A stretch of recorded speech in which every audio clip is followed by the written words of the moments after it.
What is going on, guys? My name is Jay Patel, and welcome back to another episode of The Learning Ledger. In this video, I will be teaching you steps and things that you need to be doing if you are about to turn 18 or have passed the age of 18 but feel like you are getting left behind your peers. The reason why I'm coming on this platform and sharing this with you is because I'm 21 myself. I have experience being an investor. I am a full-time student, a full-time employee, a business owner, and so I've made plenty of mistakes. You know, when I was 18 3 years ago, there's steps that I took that have paid off. But there's also a lot of mistakes that I learned, and now I want to come and share those with the younger generation, so they don't make the same mistakes as I did and actually learn. And so I hope this video, if nothing, teaches you the 3 things that you need to be doing. If you turn 18 tomorrow, these are the first things that you need to be doing starting tomorrow. So step 1, get yourself income. For the rest of what I'm going to tell you, or what the rest of the world really requires for you after 18, is that you have money. You got to have income to do anything, really. You got to have some kind of inflow, some kind of cash, some kind of steady income, right? So I'm not a big fan of working a 9 to 5 and trading your time for money, but everyone has to start somewhere, right? I wish at the age of 15 I could have went to my parents and said, give me $20,000-$30,000 so I can go start my own business, or I can go invest into the stock market. But that really wasn't the truth for me. And the reality is that's a lot of the younger generation. You can't just go to your parents and ask for money, right? So get you a job. It's okay to work at a restaurant. Okay, it's okay to clean driveways. It's okay. There's no such thing as a small job or a big job, right? There's a job, and you got to get it done. Somebody's got to do it, right? If you don't do it, somebody else will take the opportunity and make money. So get you an income, right? Start making money. Now, second thing, I say this with caution because it's got its pros and it's got its cons, and it's very good for you if used right. But get yourself a credit card. Yes, you heard that correctly, a credit card. It's not necessarily a bad thing. A lot of people say that credit card will screw you over, and and a lot of people tell you to stay away from it. Me personally, I'm the opposite for the 2 reasons right here. Ready?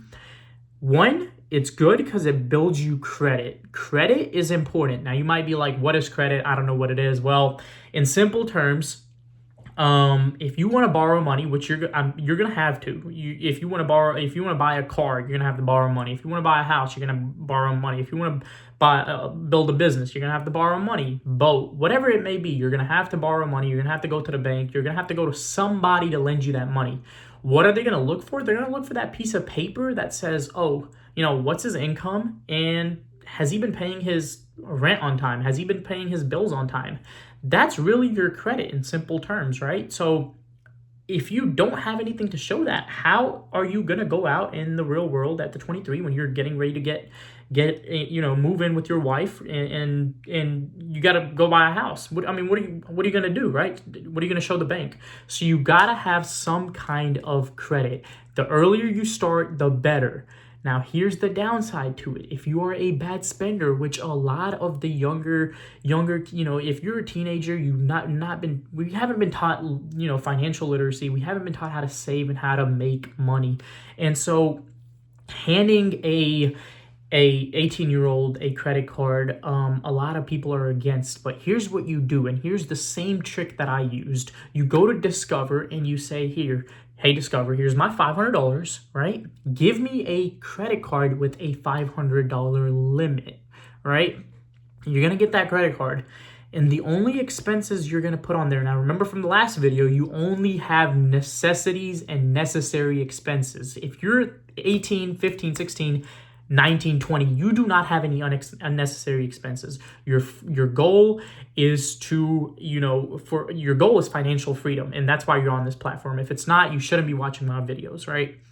So the only expenses that you're gonna put on that credit card, the only time you're gonna be using it are small expenses. So what I used to do when my mom used to run, tell me to run to the grocery store, she'll give me like 40 bucks. And instead of paying with that $40, what you do is actually pocket that money, use your credit card, and then take that $40 that your mom gave you, go to your bank, put it in your checking account, connect your credit card, right? And then whenever it's time to pay for your credit card, that $40 comes out of there. It wasn't your money. You didn't need any special, knowledge. And now you've just paid off your credit card. You've started building credit and it wasn't even your money. I mean, come on, can it get any better than this, right?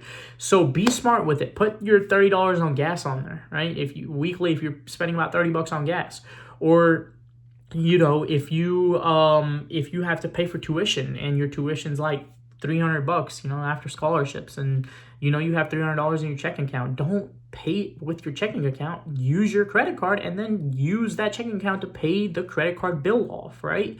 Be smart with it. So with the credit card, things can get tricky, and if you're a bad spender, you might want to, you might just start swiping left and right. You'll be like, I'll worry about it later. Happens to a lot of people. It happened to me.